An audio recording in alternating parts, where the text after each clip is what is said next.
ರಾಷ್ಟ್ರೀಯ ಅನುವಾದ ಮಿಷನ್, ಮೈಸೂರು ಭಾರತೀಯ ಭಾಷೆಗಳ ಕೇಂದ್ರ ಸಂಸ್ಥೆ ಮತ್ತು ತುಮಕೂರು ವಿಶ್ವವಿದ್ಯಾನಿಲಯದ ಪತ್ರಿಕೋದ್ಯಮ ಮತ್ತು ಸಮೂಹ ಸಂವಹನ ವಿಭಾಗದ ಸಹಯೋಗದಲ್ಲಿ 3 ದಿನಗಳ ಅನುವಾದ ಕಾರ್ಯಾಗಾರಕ್ಕೆ ಹಿರಿಯ ಲೇಖಕ, ಅನುವಾದಕ ಡಾಕ್ಟರ್ ಬಿ ಜನಾರ್ದನ್ ಭಟ್ ತುಮಕೂರಿನಲ್ಲಿಂದು ಚಾಲನೆ ನೀಡಿದರು.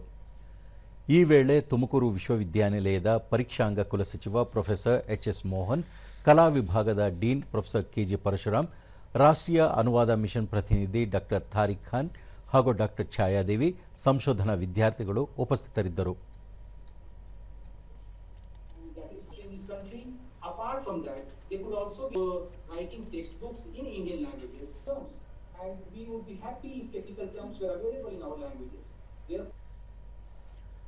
ಬಳಿಕ ಡಾಕ್ಟರ್ ಬಿ ಜನಾರ್ದನ್ ಭಟ್, ಅನುವಾದ ಎಂಬುದು 2 ಭಾಷೆಗಳ ನಡುವಿನ ವ್ಯವಹಾರ.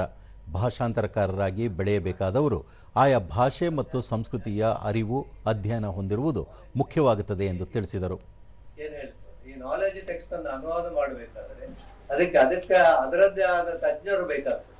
ಅದಕ್ಕಾಗಿ ಡಾಕ್ಟರ್ ಶಿವಂತಿ ಅವರು ಹೇಳಿದ್ರು, ನಾವು ಹಲವಾರು ಬೇರೆ ಬೇರೆ ವಿಭಾಗಗಳಿಂದ ತಂದಿದ್ದೇವೆ ಶಿಬಿರಾರ್ಥಿಗಳನ್ನು. ಯಾಕಂದ್ರೆ ಬೇರೆ ಬೇರೆ ವಿಭಾಗಗಳ ಬೇರೆ ಬೇರೆ ಈ ಜ್ಞಾನ ಮಾರ್ಗಗಳ ಏನು ಪಾರಿಭಾಷಿಕ ಪದಗಳಿದೆ, ಅದರದ್ದೇ ಒಂದು ದೊಡ್ಡ ಒಂದು ಕೋಶ ಸಿದ್ಧ ಆಗಬೇಕಾಗ್ತದೆ ಮತ್ತು ಅದರದ್ದೇ ಅನುವಾದಕ್ಕೆ ಅವರವರೇ ಸಿದ್ಧ ಆಗಬೇಕಾಗ್ತದೆ ಹೊರತು ಅದು ಕೇವಲ ಒಂದು ಭಾಷಾ ಪಾಂಡಿತ್ಯದಿಂದ ಸಾಧ್ಯ ಆಗುವಂಥದ್ದಲ್ಲ.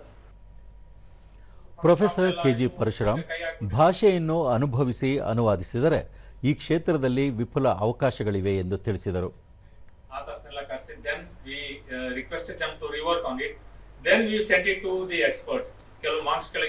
ಅದರಲ್ಲಿ ಮಾರ್ಕ್ಸ್ಗಳಿಗೆ ಕನ್ನಡ ಯಾರು ಸ್ವಲ್ಪ ಎಕ್ಸ್ಪರ್ಟ್ ಇದ್ದಾರೆ, Buddhist language plus Buddhist philosophy ಯಾರು ಎಕ್ಸ್ಪರ್ಟ್ ಇದ್ದಾರೆ ಅವರಿಗೆ we requested and then we were successful. But still ಇನ್ನೊಂದು 23% ಎಕ್ಸ್ಟ್ರಾ ಸ್ಯಾಟಿಸ್ಫ್ಯಾಕ್ಷನ್ ನಮಗೆ ಸಿಗಬಹುದಿತ್ತು ಅಂತ ಒಂದು ಅನುಭವ.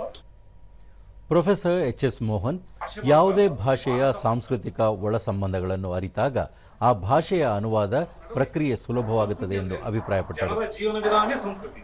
ಯಾವುದು ಜನರ ಜೀವನ ವಿಧಾನ, ನಾವು ಹೇಗೆ ಬದುಕ್ತಾ ಇದ್ದೀವಿ, ಶ್ರಮದ ಬದುಕಿನ ಬದುಕ್ತೀವ, ಬೆವರಿನ ಹನಿಯನ್ನು ಸುರಿಸ್ತಿದೀವ, ಅದ್ರ ಮೂಲಕ ಭಾಷೆ ಹುಟ್ಟುತ್ತೆ. ನಮ್ಮ ಬದುಕಿಗೆ ಅನುಗುಣವೂ ಒಂದು ಭಾಷೆ ಇರುತ್ತೆ. ಹಾಗಾಗಿ ಆ ಭಾಷೆ ಕೇವಲ ನಮ್ಮ ನಡುವಿನ ವಾಹಕವಾಗಿ ಮಾತ್ರ ಕೆಲಸ ಮಾಡ್ತಿಲ್ಲ, ಅದು ಇಡೀ ಸಮುದಾಯದ ಸಾಂಸ್ಕೃತಿಕ ಜಗತ್ತನ್ನು ರೂಪುಗೊಳಿಸುತ್ತೆ. ಹಾಗಾಗಿ ನಮ್ಗೆ ಅದ್ಭುತವಾದ ಒಂದು ಜಗತ್ತು ರೂಪಾಂತರ ಕಣ್ಣಿಗೆ ಕಾಣಿಸುತ್ತೆ.